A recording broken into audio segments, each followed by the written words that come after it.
The Dog and the Grasshopper. In a forest, there lived a clever young grasshopper. This young grasshopper had the ability to jump higher than other grasshoppers. He was very proud of his jumping ability. Every day, the grasshopper jumped from the ground to the high branches of trees, then ate the leaves on the tree. One time, while he was busy eating the leaves on the highest branch, the grasshopper saw a village that looked beautiful and cool. He was so amazed that he hoped that one day he could go to that village. The long-awaited moment finally arrived. His loyal friend, a dove, invited him to fly and go tough. Two animals went together. After arriving at the village, with great enthusiasm, and landing, they began to walk around to see the beauty of the village. Finally, they found a beautiful high-fenced park. At the entrance to the park, a male dog was on standby. Then the grasshopper asked the dog about its presence. "Who are you and what are you doing here?" "I am the guard dog of this park. I was chosen by my master because I am the best dog in this village,"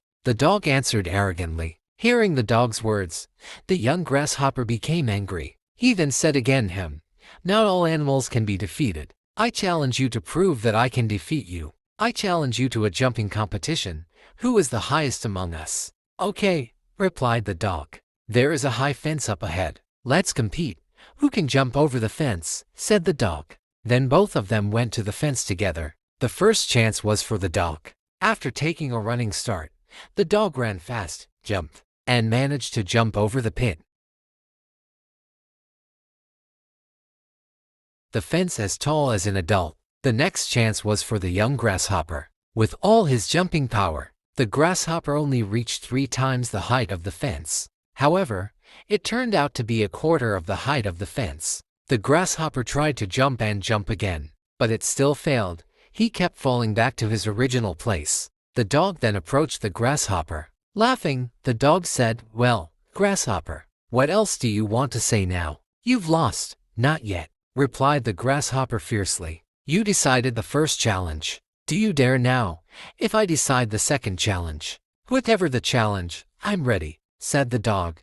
"This second challenge is simple. We compete to jump on the spot. The winner is not measured by how high he jumps, but by how many times his body height is," explained the grasshopper. The dog got the first chance again. From the results of his jump, he managed to jump as high as 4 times his body height. Next, it was the grasshopper's turn. The grasshopper's jump was only half as high as the dog's, but the height of his jump was equivalent to 40 times his body height.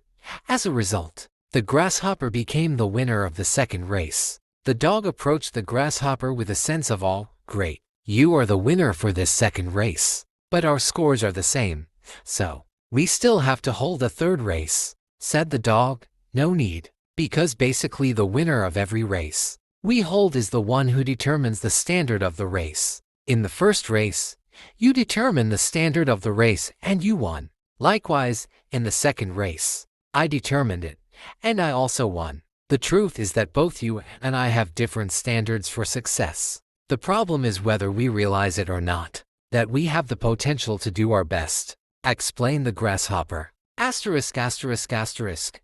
Every human being is given by the Creator the ability to produce the best for their environment. In other words, in every human being there are seeds for success. These seeds and abilities for success, if further contemplated, realized, and carried out properly, will give birth to standards of life that can be measured and achieved well. To achieve better life goals, every individual should set standards that are adjusted to their own conditions. The problem now is, many of the successes or failures of others among us prefer to use standards applied to themselves. This is very dangerous, because slowly those who use other people's standards will lose their identity and the inability to build self-confidence. To advance, it is different if you are an end-bound, in an organizational environment company where there are certainly rules and company values as standards of behavior in it. When each person realizes their potential and unique personality and is able to set standards for themselves, then they will be busy with achieving the ideals that have been set. There is almost no time to be busy taking care of other people and gossiping, because they themselves need to continuously improve their quality. Meanwhile, the implementation of achieving ideals will not be carried out properly if they do Not involve other people as partners. Congratulations on setting personal standards for the advancement of society, nation, and state. By setting standards of living will make life feel more alive.